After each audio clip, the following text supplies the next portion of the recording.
afternoon. Welcome to Sabre Escrimate Pasadena. My name is Coach Tommy, and today we are in Lesson 10 discussing our point and line and disengages. Now then, point and line is something that a lot of Olympic saber fencers and even classical and historical saber fencers don't use enough of. They think, oh, I've got a saber, I can cut, I don't need to worry about the point. But the point can be an incredibly useful defensive and offensive option for you. And it's something that a lot of sabers don't really know how to deal with because nobody uses it. And that's an excellent reason for you to use your point and line. So, to assume point and line, you're going to go from on guard, you're going to drop your point and extend your arm outwards. This is how you declare point, and if your opponent takes 2 advances, they have acknowledged your point, and now you have total right of way. So as long as you keep your point in a valid target area, you have right of way. Now then, if they beat your blade, and your blade remains on target, it can be a little dicey whether a judge is going to give you that or not.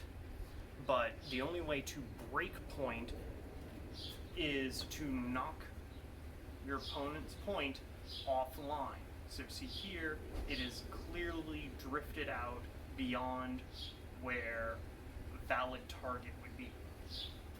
Now then, how do you use your point in line? The best way I like to use it is if I've made an attack, my opponent is parried, I cross over a couple of times and assume point.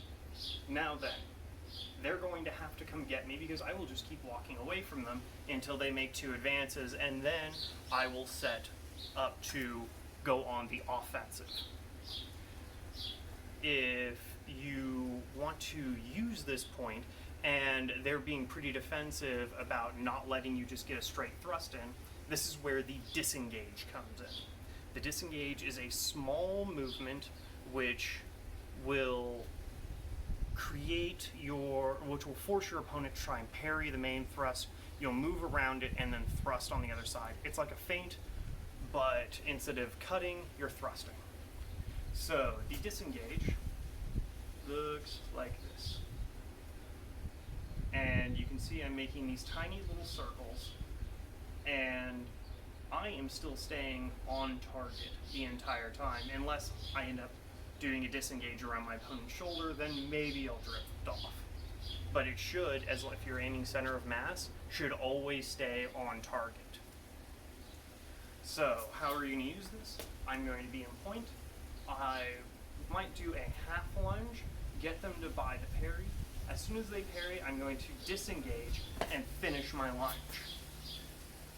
The disengage, if done properly, should hit the same quadrant as when you started.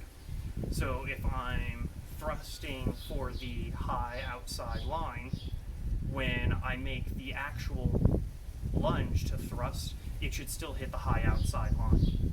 Unless you really want to pull it over, then you can change lines. So from here, I'm targeting the high outside. I'm going to half lunge here. I'm going to disengage and then thrust into the high inside line in that example. Now then, another way you can use the disengage is to start with point and line, then change to a cut. So from here, I'm going to come here into a half lunge, giving them the feint, disengage, and then turn it into a cut. The danger there is you're breaking your own point, which means right of way gets a little dicey. If you were retreating when you do this, you no longer have right of way. But as long as you're going forward, you still have right of way, theoretically, until they change the rules again. There is a small danger with using your point. If you miss with a point and then another part of your blade makes contact, that's technically 2 attacks. So be careful when you make that second attack. Make sure you always land with the point. Or if you have to miss and then make contact, come around and close your line so they can't land their attack and you would be giving them the point.